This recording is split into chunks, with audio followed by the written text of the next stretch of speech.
Donc, bonjour à tous, bienvenue sur ce live en direct consacré à la prise de parole en santé mentale. Ce live vous est proposé par l'équipe et les participants de ZEST. ZEST, Zone d'expression contre la stigmatisation, est un dispositif global d'action visant à lutter contre la stigmatisation, en s'appuyant notamment sur le témoignage et la prise de parole des personnes concernées par les troubles psychiques. Il est coporté par deux structures, le CRR, Centre de ressources réhabilitation psychosociale, et le CL3R, Centre référent lyonnais de réhabilitation psychosociale. Il implique personnes concernées, familles et professionnels à toutes les étapes. Je m'appelle Colline Attal, je suis père aidante en santé mentale et co-coordinatrice sur les projets ZEST. Je serai aujourd'hui l'animatrice de ce temps de parole. Une père aidante en santé mentale, ou encore appelée médiatrice de santé père, est une personne concernée par un trouble psychique ou neuroatypique et rétablie et qui part de son expérience vient en aide aux personnes concernées par une problématique commune de santé mentale. Aujourd'hui, nous allons aborder avec nos invités, pendant 45 minutes, la prise de parole autour de la santé mentale. Pourquoi vient-on à prendre la parole sur son trouble ou sa santé mentale ? De quelle façon peut-on le faire ? Est-ce que cette libération de la parole a un impact sur nous et sur la société ? Pour commencer, voici quelques explications sur le fonctionnement de ce live. Nous n'aurons malheureusement pas la possibilité de prendre les questions orales en direct, mais nous vous invitons à partager vos questions et réflexions dans le chat afin que nous puissions y répondre progressivement. Un tout petit point d'indulgence, il s'agit de notre premier live et nous ne sommes pas habitués à ce type d'exercice, même si nous avons l'habitude de prendre la parole dans d'autres espaces. Nous vous proposons ce live afin d'inaugurer le lancement de notre nouveau studio audiovisuel The Studio. Mais avant d'entamer la discussion, je vais d'abord laisser la parole à Enzo et Floriane qui vont vous présenter le studio audiovisuel de ZEST dans lequel se déroule ce live. Nous souhaitons par ailleurs dire un grand merci au Centre hospitalier Le Vinatier, la Fondation de France et la Fondation Aesio pour le soutien de cet événement. Merci Colline. Alors The Studio, c'est un studio audiovisuel qui est dédié à la création de projets audiovisuels qui ont pour objectif de sensibiliser et de lutter contre la stigmatisation en santé mentale. L'idée de ce studio, elle a germé à la suite de l'accompagnement d'un premier projet audiovisuel, un projet de podcast porté par Pascal Belanca-Penel, le podcast Trouble dans le spectre, dont j'espère qu'il pourra nous dire quelques mots aujourd'hui puisqu'il est présent avec nous. On s'est rendu compte avec ce podcast de l'importance d'avoir un espace qui soit à la fois dédié à l'accompagnement de projets audiovisuels qui permettent de travailler sur la construction des projets, qu'est-ce qu'on souhaite mettre en avant comme thématique, quel public on veut toucher, comment on peut aussi construire des projets qui ne soient pas stigmatisants quand on aborde la question de la santé mentale, mais aussi d'avoir un espace qui permette aux personnes d'avoir accès à un matériel de qualité professionnelle pour que les supports de témoignages qui se basent sur la prise de parole des personnes concernées puissent prendre davantage de place dans le paysage médiatique. Donc ce projet, il a pu se réaliser grâce à toutes ces personnes et aux structures qu'on remercie beaucoup. La Fondation de France via le programme Inventer demain et toutes les personnes qui ont contribué à la campagne de financement participatif qui nous ont permis du coup d'installer le studio audiovisuel. La Fondation Aesio qui soutient le temps de travail et l'investissement dans le studio et qui du coup nous permet d'accompagner les projets audiovisuels. Léo qui nous a aidé bénévolement pour l'installation de l'équipement en binôme avec Enzo qui a fait son stage sur ce projet. Bien sûr nos structures, le centre référent et le centre ressources de réhabilitation psychosociale, toutes deux rattachées au centre hospitalier Vinatier, qui nous ont suivis dans le projet et qui ont mis un espace à disposition. Et puis bien sûr tous les participants et l'équipe de ZEST dans leur application dans ce projet. Donc c'est un bel aboutissement pour nous de pouvoir lancer enfin ce projet aujourd'hui. Mais Enzo, est-ce que du coup toi tu peux nous en dire plus sur comment on peut se saisir de cet espace et quel type de projet on peut réaliser ici ? Alors à partir du moment où vous avez un projet de podcast, de vidéo ou d'interview et puis même pourquoi pas de reportage, et que ce projet il peut s'inscrire dans la lutte contre la stigmatisation en santé mentale. Donc vous êtes les bienvenus au studio pour qu'on en discute ensemble de votre projet et puis pour voir comment on peut vous aider, comment on peut essayer de vous accompagner. Donc pour le premier contact, il faut remplir un formulaire que vous pourrez trouver sur le site du CRR, mais de toute façon on vous mettra le lien donc dans le chat. Et une fois ce formulaire rempli, on va le regarder ensemble avec toute l'équipe Zest et puis on vous répondra pour qu'on prenne justement un rendez-vous ensemble et qu'on en discute de vive voix. Donc il y a un point qui me semble très très très important à préciser, c'est que tout le monde peut nous solliciter. Donc en fait, vous pouvez être une association, une personne concernée, un professionnel de santé, du médico-social ou même un citoyen engagé. En fait, tout le monde peut bénéficier de ce service, à condition que le projet, évidemment, concerne la santé mentale. Ce qu'on vous propose, c'est un accompagnement à la création de votre projet audiovisuel. Donc ça peut être un accompagnement sur la forme, et là on peut vous aider sur l'aspect technique, en vous prêtant du matériel, donc d'une caméra, un fond vert, des micros, etc. On peut aussi s'occuper de la réalisation de votre projet, donc on peut s'occuper de la captation, du montage, etc. Si vous avez déjà monté des vidéos, filmé, enregistré des voix, vous pouvez aussi emprunter le studio pour travailler sur place dans des conditions professionnelles. L'accompagnement, il peut aussi se faire sur le fond, si vous avez besoin d'aide sur l'écriture ou sur la construction des témoignages. Et puis, après, ça le reste, on peut voir. Mais du coup, la question aussi qu'on nous a souvent posée, enfin qu'on m'a souvent posée, c'était est-ce que tout ça, c'est payant ? Donc on a enfin une vraie réponse à donner à tout le monde après réflexion. Donc on a décidé de faire du cas par cas et puis s'adapter en fonction de la longueur du projet, de l'investissement demandé et puis aussi de qui fait la demande. Alors je tiens à rappeler un truc, c'est que l'objectif du studio, c'est d'encourager la création de contenu, absolument pas de faire de l'argent. On a des financements dédiés qui nous permettent d'accompagner de manière gratuite les projets qui correspondent à ces objectifs. Donc on sait que certaines structures elles peuvent avoir un budget dédié pour ce type de projet-là, et on évoquera avec elles à ce moment la possibilité de faire une participation de soutien pour le studio qui nous permettrait justement de financer le temps d'investissement sur le projet. Le fait de combiner des accompagnements gratuits et des accompagnements rémunérés, ça nous permet d'avoir un modèle hybride qui, à terme, on espère, nous permettra de pérenniser cette activité, de pérenniser le studio, et puis pour nous permettre d'accompagner plus de projets derrière. Ok. Pour donner du coup un exemple de projet concret, on a créé des vidéos témoignages pour sensibiliser les sapeurs-pompiers aux troubles psychiques. Donc ces derniers, ils sont diffusés dans la formation des sapeurs-pompiers. Ils ont vocation à terme d'être diffusés aux 6000 sapeurs-pompiers du Rhône.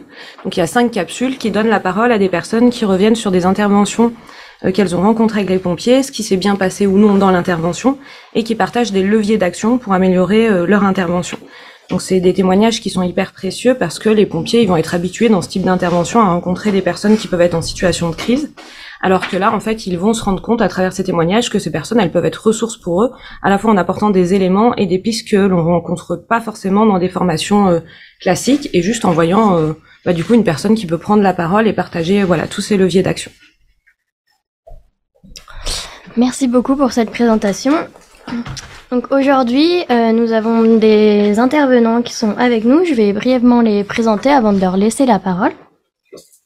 Donc Julie, une participante de Zest, notamment aux ateliers Expression Confiture Maison et Citron Frappé, et également présente aux permanences Zest.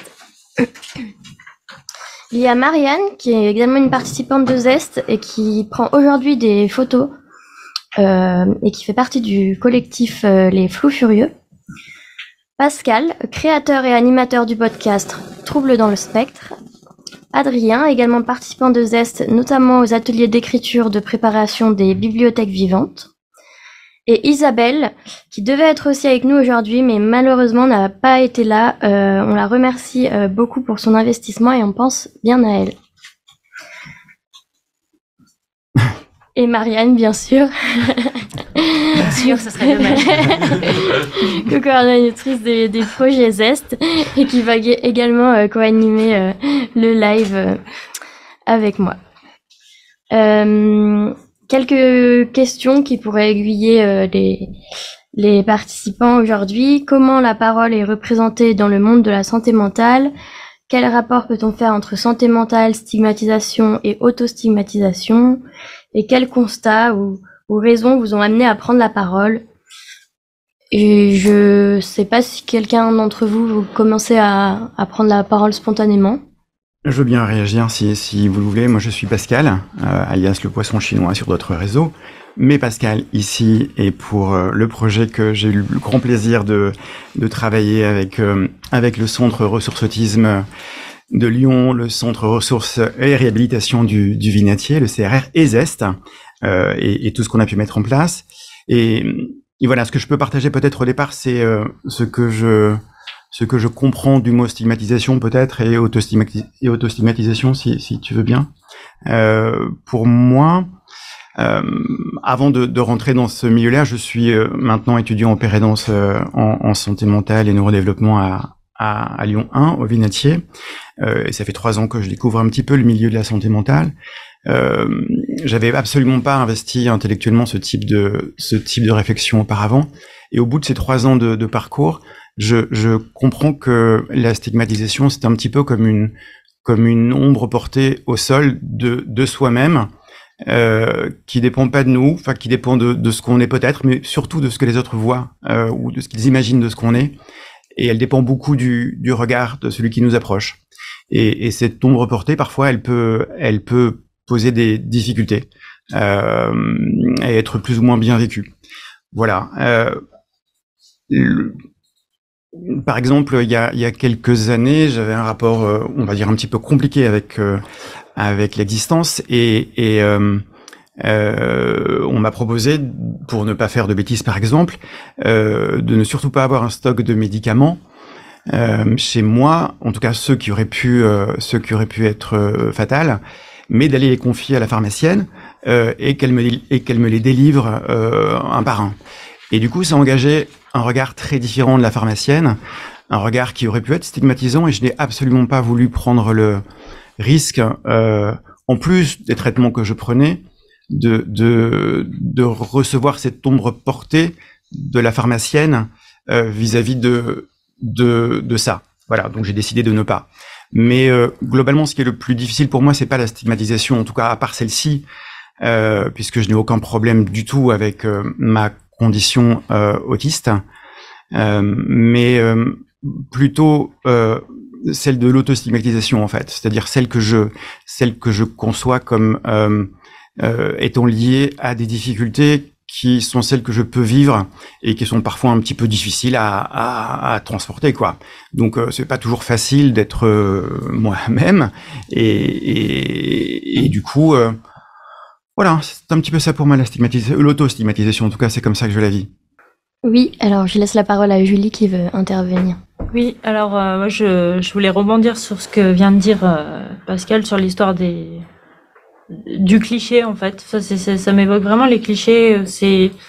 En fait, je me suis toujours fait la réflexion que quand on dit à quelqu'un qu'il faut pas faire telle ou telle chose, on a envie de le faire, mais c'est pas tellement ça le message. C'est de dire en fait on est tellement représenté par des idées qui sont pas toujours réelles et pas toujours véridiques que personnellement j'ai eu envie certains moments de jouer des clichés et d'appuyer dessus pour soit ouvrir le dialogue, soit pour pouvoir m'en moquer, puis par extension de me moquer de moi-même aussi, parce que c'est vrai que la question de l'autostigmatisation est un peu compliquée, mais en fait, finalement, j'ai préféré m'engager dans Zest avec l'expression pour montrer qu'en fait, c'est pas tout à fait ça et que c'est... Pardon, je me perds. Je crois qu'on comprend quand même ce que tu veux dire. Merci. Après, si je peux rebondir aussi. Donc ouais, par rapport à ce que tu viens de dire, pour moi, la stigmatisation et l'autostigmatisation, c'est vraiment les deux faces d'une même pièce, quoi, en fait. Elles se développent de manière conjointe, en fait, dans le sens où on s'auto-stigmatise pas tout seul, on va dire. Toutes les idées négatives qui peuvent exister sur la santé mentale, etc., elles existaient avant nous. Et c'est quelque chose qu'on a fini en fait par s'intérioriser. En fait, on a fini par s'approprier une idée négative de nous-mêmes à cause de discours, d'images, etc., qui existent déjà dans la société et auxquels on a été exposé, comme tout le monde d'ailleurs. Et puis voilà, ça a aussi façonné notre perception de nous-mêmes, quoi, en fait. Alors quand on parle de stigmatisation, pour moi un truc qui est important de rappeler, je sais pas si vous serez d'accord, mais c'est que quelqu'un qui est stigmatisant, il a pas forcément la volonté d'être blessant, en fait, vis-à-vis de la personne qui stigmatise. Son truc, c'est pas de sortir un truc complètement, comment on peut dire, il va pas forcément sortir une image complètement stéréotypée, genre les personnes qui ont des troubles psychiques, c'est tous des attardés mentaux, ils comprennent rien, etc. Ça va pas forcément verser dans un discours aussi caricatural que ça, quoi. Du coup, ça va être des petits trucs du genre vous abusez un peu, je sais pas, sur les prestations sociales, vous faites pas vraiment d'efforts pour vous en sortir, vous êtes un peu trop fragile, faudrait que vous preniez sur vous-même, etc. Un petit peu ce genre de phrase, quoi. Du coup, enfin moi en tout cas, j'ai l'habitude de plus entendre ce genre de petites phrases-là. C'est pas forcément hyper blessant en soi, mais à force de les entendre répéter, etc., ça finit par s'accumuler et c'est ça qui fait mal en fait. Et pour moi, justement, l'enjeu d'un dispositif comme Zest, etc., c'est justement de pouvoir transformer en fait au fur et à mesure ces représentations-là et puis expliquer en fait ce qui est derrière les discours qui se veulent un peu innocents et de sens commun. Qu'est-ce qui doit changer, quoi, en fait.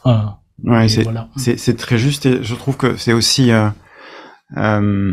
c'est aussi blessant, comme tu as pu le dire, mais c'est aussi tellement injuste, en fait, d'être dans un moment donné, par exemple, la stigmatisation du comportement d'un enfant autiste dans un supermarché qui peut être en crise ou qui doit satisfaire des particularités sensorielles et de voir des regards un petit peu inquisiteurs sur le papa ou la maman qui est avec cet enfant-là et qui n'a pas forcément toujours les moyens de tout gérer à l'instant T.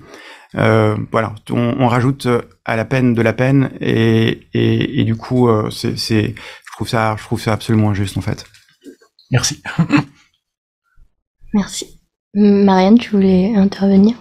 Non, je suis plutôt d'accord avec l'idée d'Adrien là que du coup je suis pas sûre de connaître une seule personne qui se pense stigmatisante.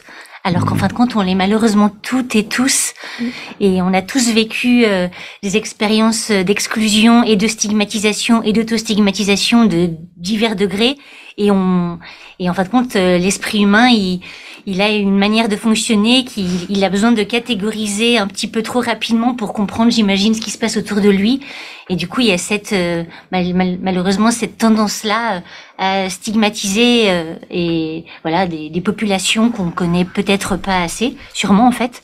Et c'est vrai que l'idée de pouvoir prendre la parole, c'est de pouvoir mettre un peu de subtilité dans quelque chose que le cerveau humain a tendance à généraliser en fait.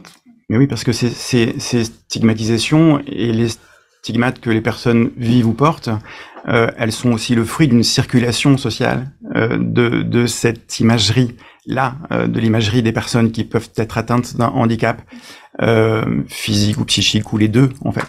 Et cette circulation, elle est souvent faite à partir de ce qu'on appelle des stéréotypes, des choses extrêmement réductrices, bon, on n'a peut-être pas les moyens de faire circuler avec autant de force d'autres messages ou des messages alternatifs, mais en tout cas, c'est une démarche qui est pour moi extrêmement politique au sens juste, radical et simple du terme et premier du terme en fait, d'essayer de porter une parole contre ces circulations médiatiques grossières, des stéréotypes qui peuvent être véhiculés par le mainstream médiatique, les médias, les films et plein d'autres choses.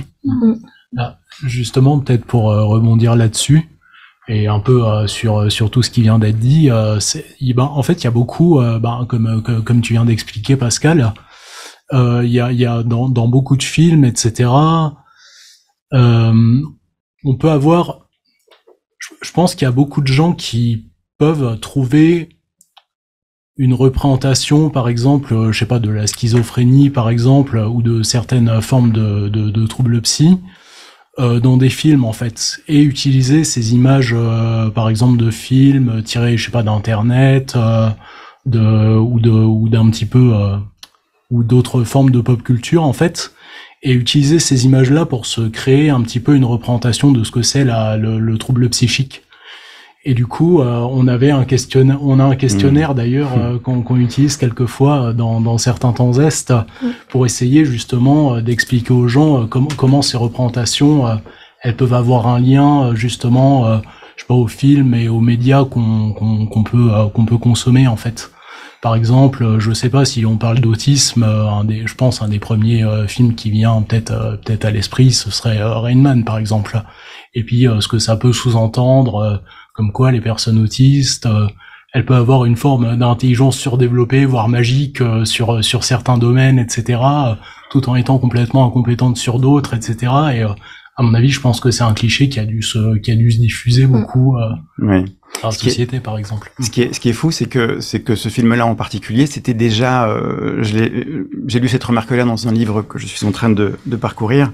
C'était déjà un progrès, c'est-à-dire que c'était déjà une complexification même de l'image de l'autisme, c'est-à-dire que l'autisme qui n'était réduit qu'à quelque chose d'extrêmement difficile, enfant mutique, était tout d'un coup bipolaire. Il y avait 2 pôles qui existaient et plus une seule entité autistique. C'était déjà un progrès en fait. On est passé de 1 à 2 et ce qu'on essaye de faire, c'est de passer de 2 à plein et peut-être à l'infini, mais bon, on en parlera. Un spectre. Un spectre, voilà. Et moi, si je pouvais ajouter quelque chose aussi, c'est que par rapport à la stigmatisation et l'autostigmatisation, ce que j'ai trouvé assez étonnant en parcourant mes années de vécu avec un trouble psychique, c'est que je me suis sentie aussi stigmatisée par des personnes dans le milieu médical, et ça, j'aurais pas pensé que ça puisse m'arriver. Et ça m'est arrivé notamment plusieurs fois en pharmacie. Et je trouve ça assez dingue d'arriver en pharmacie quand tu donnes ton ordonnance avec tes traitements et qui peuvent être à certaines périodes des traitements assez lourds. Des regards un peu, je sais pas, accusateurs ou d'incompréhension, enfin vraiment très jugeants, ou parfois même des réflexions. Et ça m'est arrivé plein de fois de parler avec des pharmaciens ou pharmaciennes ou qui me demandent ce que je fais comme travail.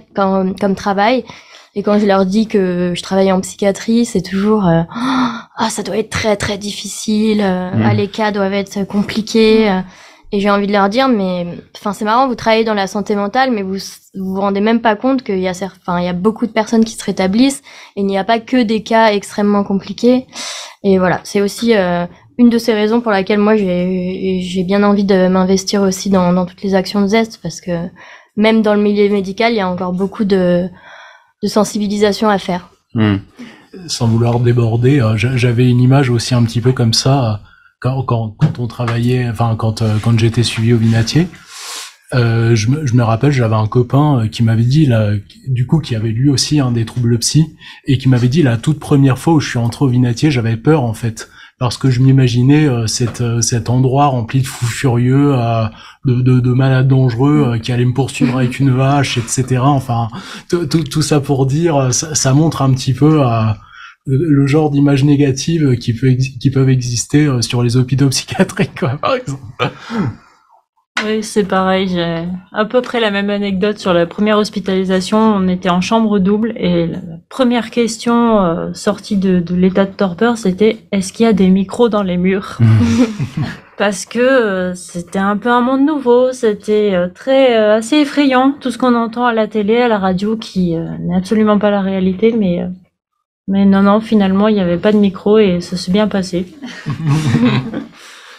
Merci beaucoup pour ces anecdotes. On va peut-être passer à présenter une des actions de Zest, qui est la bibliothèque vivante, et comment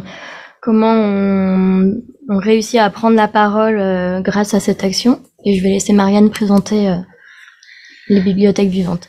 Alors très rapidement, en fait, une bibliothèque vivante, c'est la métaphore d'une bibliothèque. En fait, c'est un lieu où on n'emprunte pas des livres, mais on emprunte des livres vivants. Donc, en fait, c'est des personnes qui témoignent en direct devant d'autres personnes.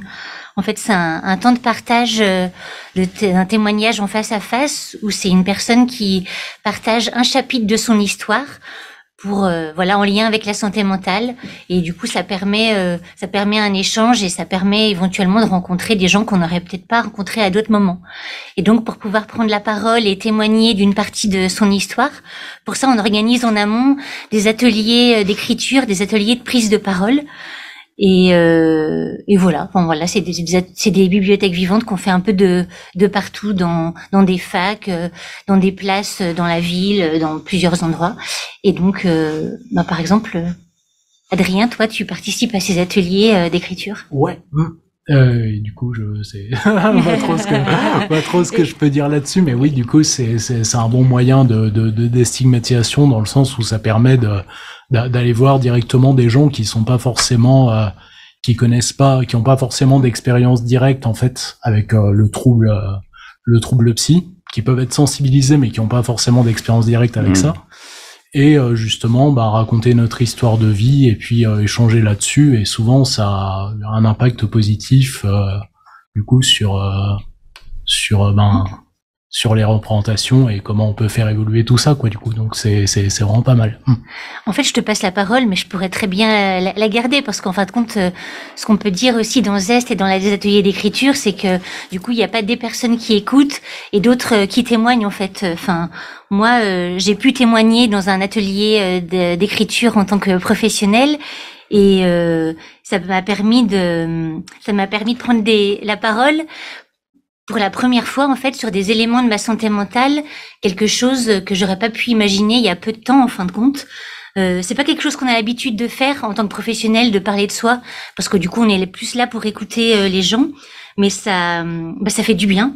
Déjà, d'oser de parler de soi et de ses fragilités, parce que on part du principe qu'on a tous une santé mentale, c'est tellement vrai. Et c'est tellement vrai en théorie et tellement peu en pratique, en fait.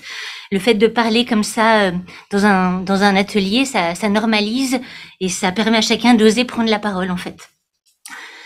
Après, j'ai été assez à l'aise aussi au sein de Zest, parce que pour ça, il y a vraiment une convivialité, il y a une mise en confiance qui fait que c'est vraiment très agréable comme espace. Mais la prise de parole, ça peut pas être aussi n'importe quand, à n'importe quel moment. Et l'idée, c'est aussi d'avoir la possibilité de pas se dévoiler. Ce qui est vachement intéressant, je trouve, dans ce dispositif Zest, c'est qu'il y a cette souplesse-là d'y aller ou pas, en fait. On se laisse la possibilité, du coup, on peut proposer de participer à un événement Zest, donc on peut venir lire son texte devant des gens, on peut dire qu'on va le faire, et se rendre compte à la dernière minute qu'on se sent pas, en fait, de le faire, et dans les moments-là, on se permet de se retirer. Plutôt que de se forcer à aller jusqu'au bout si on se rend compte que ça va nous faire aller mal quoi, du coup. Donc ça c'est hyper important. Et puis aussi pour souligner un petit peu ce que tu disais, c'est vrai que en tout cas en ce qui concerne les bibliothèques vivantes et même Zest au niveau plus général, on essaye de faire un peu, je vais pas forcément dire disparaître, mais effacer un petit peu la frontière entre soignants et personnes soignées, quoi, du coup. Comme tu disais, tout le monde est concerné par la santé mentale, donc tout le monde peut écrire un texte sur ses difficultés, etc. Et c'est pas genre les personnes soignées sont elles concernées par la santé mentale, mais pas les autres en fait. Et du coup, c'est vraiment tout le monde qui peut être concerné et qui peut avoir quelque chose de pertinent à dire là-dessus et peut aller ensuite le raconter aussi. Oui, c'est ça. Ouais. Et du coup, est-ce qu'il y a un côté, pourquoi vous vous êtes engagé dans le dispositif Zest? Est-ce qu'il y a un côté qui a prédominé par rapport, par exemple, au côté militant ou plutôt au côté social, ou c'était de la curiosité ou autre? Je vais prendre la parole du coup. Moi, j'ai découvert Zest par les ateliers de création en ligne.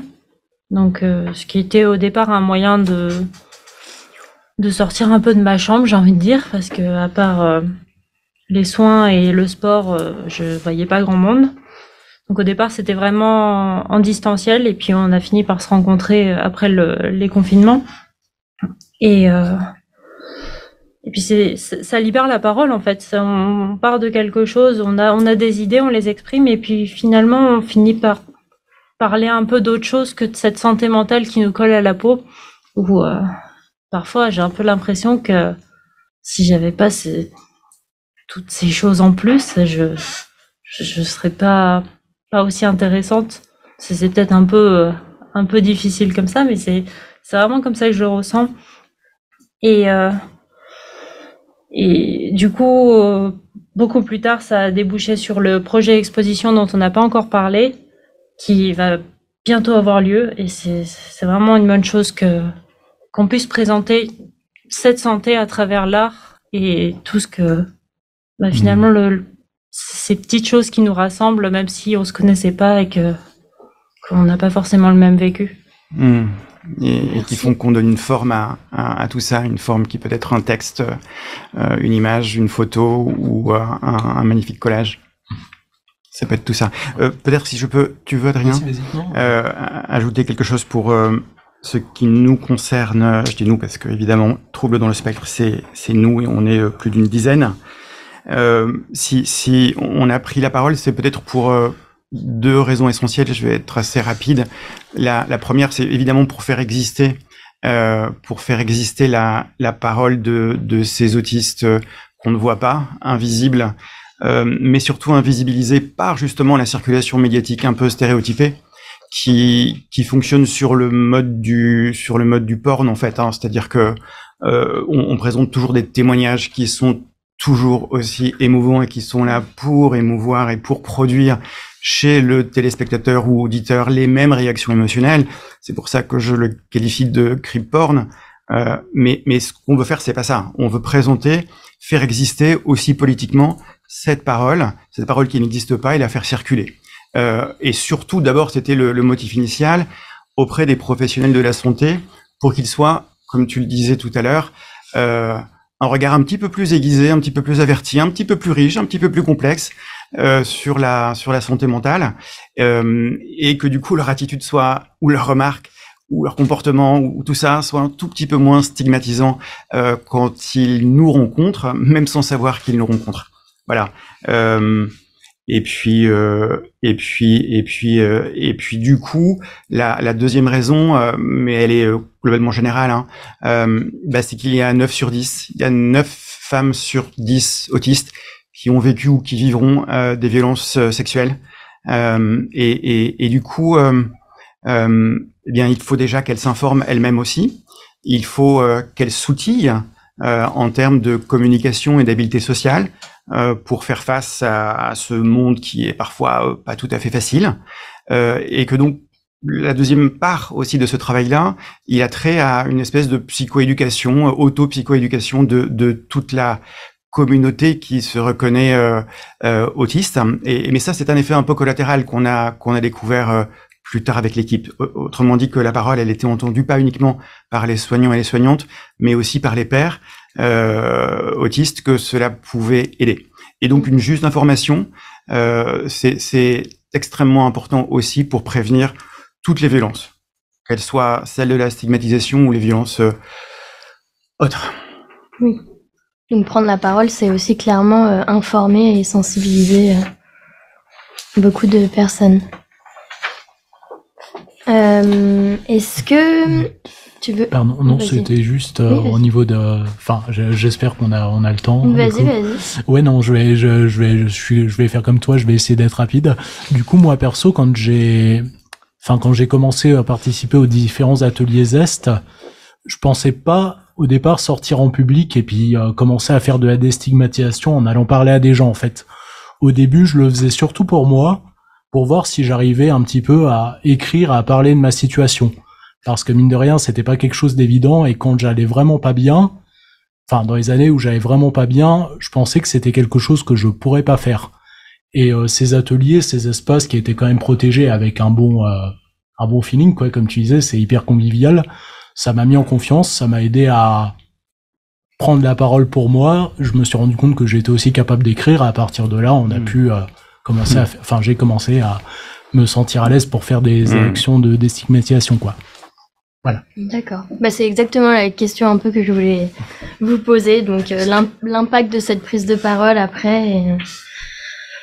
Donc, ça vous a quand même permis à tous d'être peut-être plus à l'aise pour en parler et même pour écrire. Enfin, tout s'est un peu libéré depuis que vous avez commencé votre investissement sur Zest. Ouais, ça donne confiance parce qu'on se rend compte qu'en fait on est capable de plein de choses et que ça m'est arrivé d'arriver en entretien avec les médecins et de leur montrer ce que j'avais créé parce que j'avais du mal à exprimer et en disant en fait j'avais ça dans la tête et voilà, c'est tout comme ça, c'est un peu le bazar mais on peut en parler. Mais c'est génial. Et puis finalement ça libère. Et puis c'est une forme de communication aussi. Ouais. Complètement, ouais. En fait, t'as moins vu le dévoilement comme une prise de risque? Ou tu dirais ça ou pas? Ça dépend de quoi on parle. C'est toujours un peu compliqué pour certains épisodes, mais c'est vrai que finalement, on se raccroche au support. Enfin, moi en tout cas, je dis c'est noté sur la feuille, donc on parle de ça et puis ça donne un espèce de cadre rassurant et puis voilà, ça se passe. Merci. Et alors, pour faire un petit tremplin sur ce que tu disais par rapport à l'exposition qu'on va mettre en place, du coup, on a un vernissage à la mairie du 8e qui aura lieu le 20 avril à 18h, voilà, où on va exposer des œuvres de Confiture Maison, qui est un atelier d'expression de zeste, dans lequel on est nombreux et nombreuses à s'être exprimés à travers des textes et des superbes dessins. Alors bien sûr, on vous y attend nombreux. Hein, oui. Enfin, je dis ça aussi pour informer, mais bon, le 20 avril à 18h, si vous passez dans le coin à la mairie du 8e, vous êtes vraiment les bienvenus. On sera là.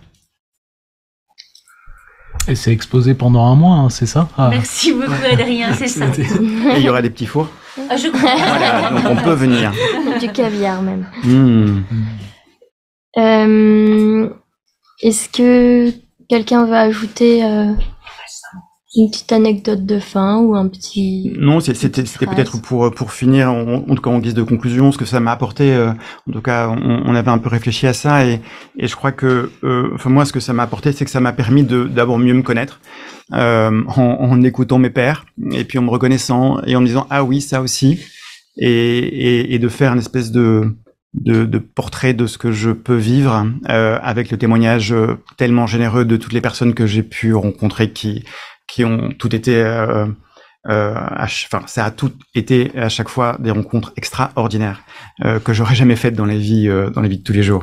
Et puis ça a permis aussi de donner, c'est ce que je disais, ce qu'on évoquait tout à l'heure, une forme à tout ce qui m'arrive depuis 3 ans.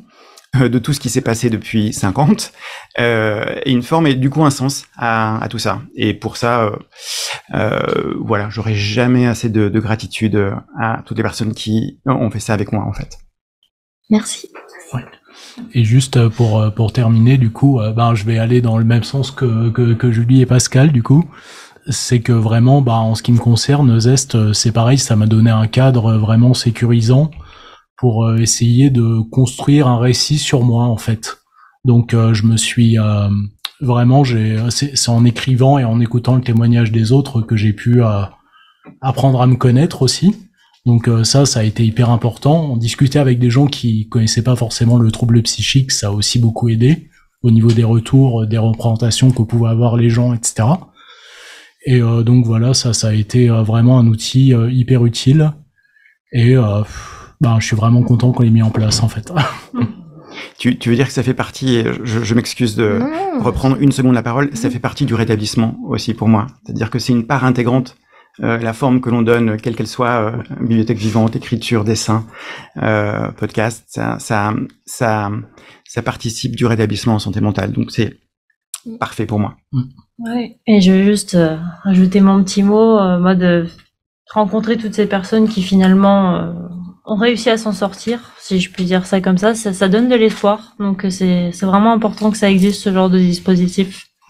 Ouais. Et ça permet aussi de trouver du commun dans les expériences. Tous ceux qui ont des différences dans leur histoire de vie, mais aussi beaucoup de points communs. Et on met tout ça ensemble et souvent, c'est ça qui permet de se sentir soutenu aussi, quoi. Oui. Enfin, je trouve. Et puis c'est aussi une modalité du prendre soin de l'autre. On prend soin mutuellement.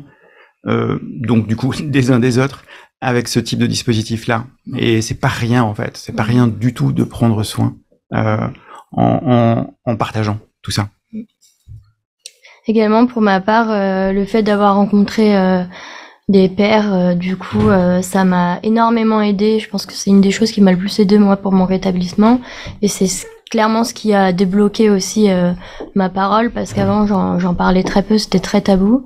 Et en fait, ça m'a complètement libérée. Et là, d'autant plus depuis que j'ai commencé à travailler chez Zest et que je participe aux actions, enfin, je me rends compte à quel point c'est bénéfique et comment je me suis libérée. C'est beaucoup plus simple d'en parler et j'ai beaucoup moins honte parce que avant j'avais vraiment très honte et c'est quelque chose que je gardais pour moi et maintenant j'assume entre guillemets et ça fait voilà, ça fait un peu partie de moi et du coup, j'ose vraiment en parler et ça me fait vraiment même du bien d'en parler, que ce soit avec des pairs ou avec des personnes peu sensibilisées ou qui ne s'y connaissent pas trop, mais voilà. C'était mon petit mot de la fin.